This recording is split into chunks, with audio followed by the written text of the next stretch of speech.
Get ready for your daily dose of marketing strategies and tactics from entrepreneurs with the guile and experience to help you find success in any marketing capacity.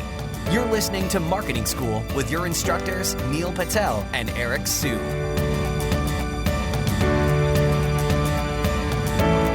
Welcome to another episode of Marketing School.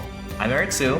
And I'm Neil Patel. And today we are going to talk about if you should be documenting or creating content. So to give you a little context, some of the wisdom out there right now is, instead of thinking about what you should be creating all the time, instead of having like ideation meetings and, all this around content, why not just document everything you're doing? Because the logic is that if you're doing anything interesting in the world right now, well, you should just be documenting it, and then people can see what you're up to, and they can pick up little tidbits or lessons from the stuff that's going on in your life. So a really good example of this would be, you see Gary V or you see Casey Neistat, right? They're just vlogging and they're just walking through their life all the time, but you can pick up little tidbits of information from it. Now, if you look at Gary Vee stuff, most of the time he's just walking around. He's in the office. He doesn't show his client meetings. He doesn't talk about kind of the meat of like his day, right?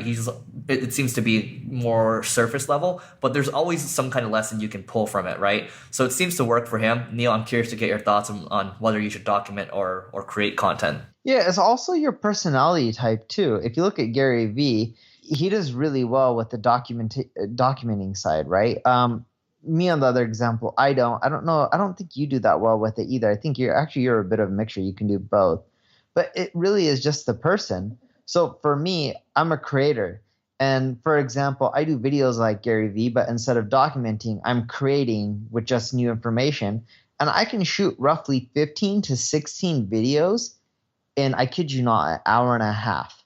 That's how long it takes me. So for me, it's much more efficient to do that than it is to find some video person, have them follow me around. And I'm also a private person, so I don't want to show my life. But it's just a bit of a mixture, right? What works best for you, and then based on that, focus more on that. And that's a big mistake that I see people making, because everyone's like, oh, content marketing's working, I need to do that. Or, oh, everyone's doing video, I need to hop on that bandwagon. Or podcasting's amazing, I also need to do that. Well, you need to figure out what works best for you and your personality and do more of that, because if you're naturally better at one thing, you're going to be more successful at it than if you force yourself into doing something that you're not naturally great at. Yeah, that's 100% true. And I mean, on my end, what Neil's speaking to is I can do a little bit of both, but I actually prefer to create content. I actually prefer to plan ahead of time. It's just like how we do this podcast. I just feel better. Maybe it's because both of us like to plan ahead. So, when we do this, we have Scott comes up with so many ideas and sends us an email, makes our life a lot easier. And then, we'll kind of, tailor and massage titles to, our own liking, and then we'll create our own as well. But that's all a process, right? I think having a process, especially for two people, is important. And I like having a process when I'm thinking about, the Growth Everywhere content or the blog content I have, or, guest posts and things like that. I just like to be prepared ahead of time.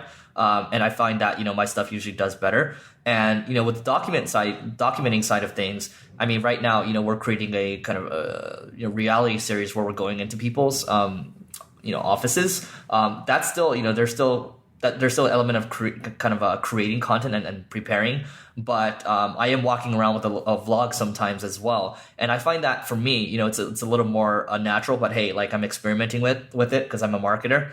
But we'll see how both perform, and we can report back on the findings, a little while down the road. Yeah, so figure out what's best for you, do more of that, and don't force yourself into doing something that you're not naturally good at. Yep. That's it for today, and we'll see you tomorrow. This session of Marketing School has come to a close. Be sure to subscribe for more daily marketing strategies and tactics to help you find the success you've always dreamed of. And don't forget to rate and review so we can continue to bring you the best daily content possible. We'll see you in class tomorrow, right here on Marketing School.